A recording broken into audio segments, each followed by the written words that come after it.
आगे बढ़ेंगे और अगली बड़ी खबर का रुख करेंगे। कांग्रेस लीडर और साबिक मरकजी वजीर जयराम रमेश ने नए संसद भवन के इफ्तिताह को लेकर वज़ीर-ए-आज़म नरेंद्र मोदी पर बोला हमला। जयराम रमेश ने कहा कि एक शख्स के घमंड और खुद नुमाई की कोशिश है जिसने पहली आदिवासी महिला सदर को आईनी खुसूसी हक से महरूम कर दिया है। उन्होंने पीएम पर तंज कसते हुए कहा कि उन्हें मोदी दा इनॉग्रेट कहा है, यानी इफ्तिताह करने वाला कहा गया। तो लगातार नए पार्लियामेंट के इनॉग्रेशन को लेकर लगातार सियासत देखने को मिल रही है। तकरीबन 20 सियासी पार्टियां ऐसी हैं जो इसके बायकॉट का ऐलान कर चुकी है, यानी वो इस इफ्तिताही तकरीब में शामिल नहीं होंगी।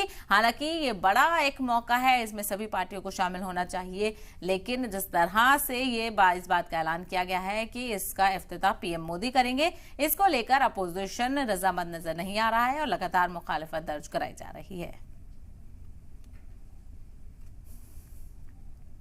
तो नए संसद भवन के इफ्तिताह को लेकर तनाज़ा लगातार बढ़ता ही जा रहा है। कांग्रेस समेत 20 पार्टियों ने इफ्तिताही तकरीब से बायकॉट का ऐलान कर दिया है। तो वहीं एनडीए की तरफ से इसे जमहूरियत के खिलाफ वर्जी बताया जा रहा है। अपोजिशन मांग कर रहा है कि नए संसद भवन का इफ्तिताह पीएम मोदी के बजाय सदर जमहूरिया के हाथों होना चाहिए। और क्या कुछ खास रिपोर्ट में देखिए।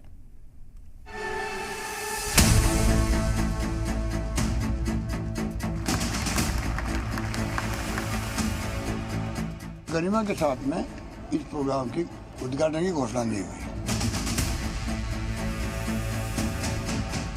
हिंदुस्तान की संसद का उद्घाटन हिंदुस्तान का प्रधानमंत्री नहीं करेगा तो क्या पाकिस्तान का प्रधानमंत्री करेगा? इसका इनॉग्रेशन प्रधानमंत्री को नहीं करना चाहिए। एक ऐसा अच्छा कार्यक्रम बायकॉट करना ये बिल्कुल ठीक नहीं है। उनका लोकतंत्र पर भी विश्वास नहीं है और लोकतंत्र के मंदिर पर भी विश्वास नहीं है। मुल्क का नया पार्लियामेंट हाउस बनकर तैयार है, जिसका इफ्तिताह आने वाली 28 मई को होना है।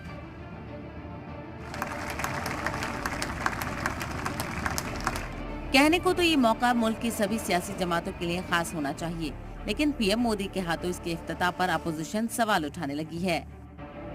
इफ्तिताही तकरीब के बायकॉट करने वाली सियासी जमातों की तादाद लगातार बढ़ती जा रही है। अब तक कांग्रेस समेत 20 अपोजिशन जमातों ने इस प्रोग्राम के बायकॉट का ऐलान किया है।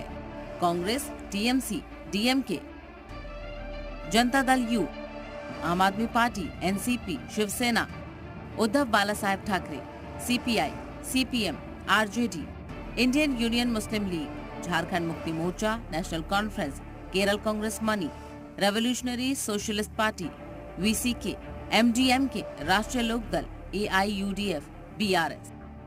दरअसल अपोजिशन जमातें मांग कर रही हैं कि नए संसद भवन का इफ्तिताह पीएम की जगह सदर जमहूरिया से कराया जाए। बनने के बाद में उसी गरिमा के साथ में ये देश को समर्पण होना चाहिए, लोकार्पण होना चाहिए। अच्छा नहीं खबर आई साहब की इसका लोकार्पण हो रहा, अच्छा नहीं खबर आई। प्रोग्राम महीना भर पहले घोषित होता, तमाम देश के गवर्नर्स आते, पूरे देश के मुख्यमंत्री पहुंचते वहां पर। जो राहुल गांधी जी ने और सबने मुद्दा बनाया है, तो मैं समझता हूँ उचित मुद्दा बनाया है। और मैं समझता हूँ अभी भी राष्ट्रपति बुलाते हैं तो कोई बुरा नहीं है। जबकि बायकॉट करने वाले दलों को अब एनडीए ने जवाब दिया है। एनडीए में शामिल पार्टियों की तरफ से जारी स्टेटमेंट में नए संसद भवन के इफ्तिताह को जमहूरियत की बेइज्जती बताया जा रहा है। इसे लेकर पार्लियामानी उमूर के वजीर ने अपोजिशन से अपने फैसले पर दोबारा गौर करने की अपील की है। एक ऐसा अच्छा कार्यक्रम बायकॉट करना ये बिल्कुल ठीक नहीं है। मैं बार बार निवेदन करना चाहता हूँ, आप रिकंसिडर करके कार्यक्रम में आ जाइए। दूसरी तरफ कई गैर एनडीए जमातें इस तकरीब में शामिल होने की बात कह रही हैं, जिसमें वाईएसआर कांग्रेस, बीजू जनता दल और शिरोमणि अकाली दल शामिल है।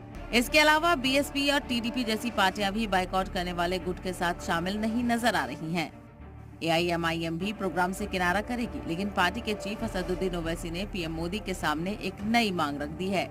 ओवैसी ने कहा कि पीएम को पीछे हट जाना चाहिए और स्पीकर ओम बिरला से इसका इफ्तिताह कराना चाहिए। हम देश के वजीर-ए-आज़म से, प्रधानमंत्री से ये डिमांड करते हैं कि आप पीछे हट जाइए। आपका तो नाम आ जाएगा फाउंडेशन स्टोन में। इनॉग्रेशन स्पीकर ओम बिरला साहब करने दीजिए। फिलहाल अपोजिशन जमातें अपने फैसले पर बदलाव के मूड में नहीं है।